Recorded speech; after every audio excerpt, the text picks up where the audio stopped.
Bonjour ou bonsoir, alors ça dépendra de l'heure à laquelle vous suivrez cette vidéo. J'espère que vous allez bien, que vous êtes en bonne santé et surtout j'espère que vous êtes porteur de bonne énergie.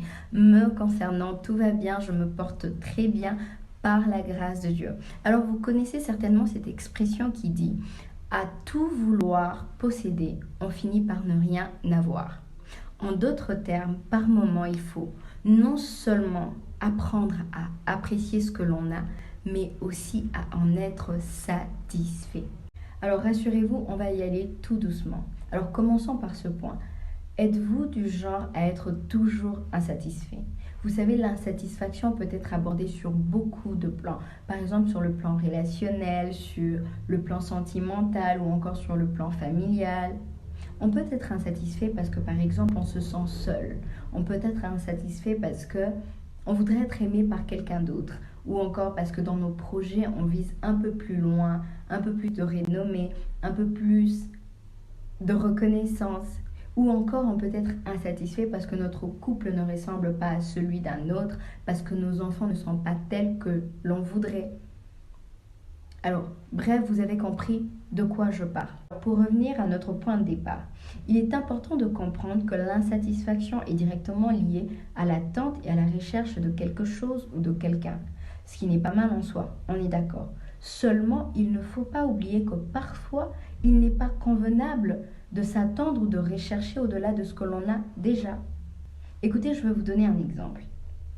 Tu ne peux pas être en train de préparer les festivités de ton mariage tout en espérant dans un coin de ta tête qu'il est possible de continuer à vivre une aventure idyllique avec quelqu'un ailleurs, soi-disant parce qu'il est difficile d'être satisfait d'un seul homme ou d'une seule femme.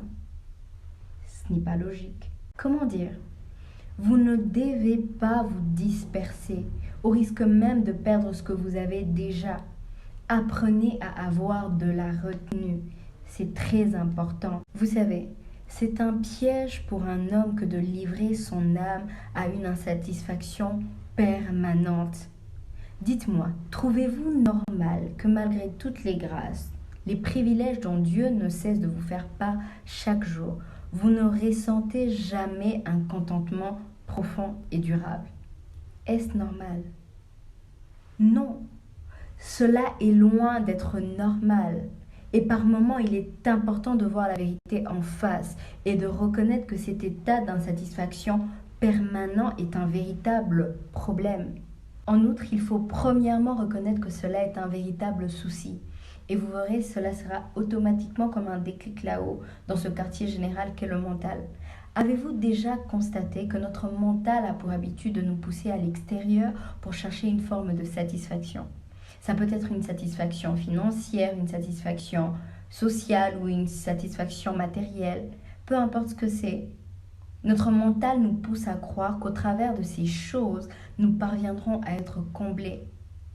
Pourtant, il est visiblement clair que non. Très souvent, nous en sommes même témoins autour de nous.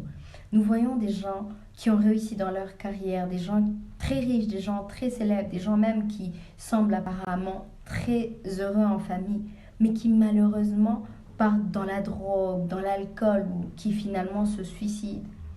En vérité, c'est parce que ces gens ont visiblement tout ce qu'un homme peut souhaiter avoir, mais malgré ça, ils ne ressentent jamais une satisfaction profonde et durable, comme je disais. Là encore, certains peuvent se dire que si on a tout ce qu'un homme peut rêver d'avoir et que malgré ça, on reste plongé dans l'insatisfaction, cela veut dire que la mort est la seule à pouvoir nous délivrer de cet état. Et voilà pourquoi certains d'entre nous, malheureusement, pensent que la mort est la solution. Mais laissez-moi vous dire que cela n'est qu'une grave erreur. La mort n'est qu'une forme d'échappatoire. Écoutez, la réalité est que la satisfaction tire son origine d'une force qui n'est pas terrestre. C'est un mystère divin que Dieu accorde à ses bien-aimés. Laissez-moi mettre fin à cette vidéo en soulignant ceci. On aura beau perdre le temps en allant chercher la satisfaction ailleurs, la finalité veut qu'on revienne à la source. Ça veut dire Dieu. Écoutez, l'argent, la renommée, la gloire, la célébrité, les enfants, un mariage, la famille, les amis, peu importe de quoi il s'agit. Rien dans ce monde n'aura la capacité de donner ce que seul le Créateur est en mesure de donner.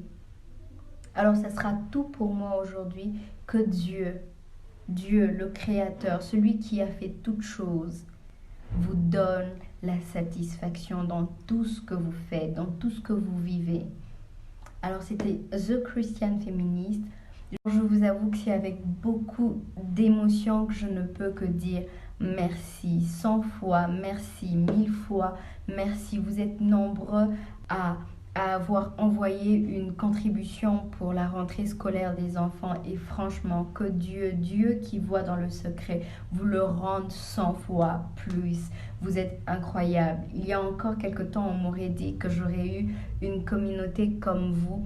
Je n'y aurais pas cru. C'est Dieu qui l'a fait et franchement, je suis reconnaissante pour chaque personne qui suit mes vidéos et qui a fait un geste d'amour en envoyant une donation pour la rentrée scolaire des enfants. Alors la collecte continue. Il nous reste très peu pour atteindre le montant voulu. Et je sais qu'on y arrivera. Que Dieu vous bénisse abondamment. C'était The Christian Feminist et à très bientôt.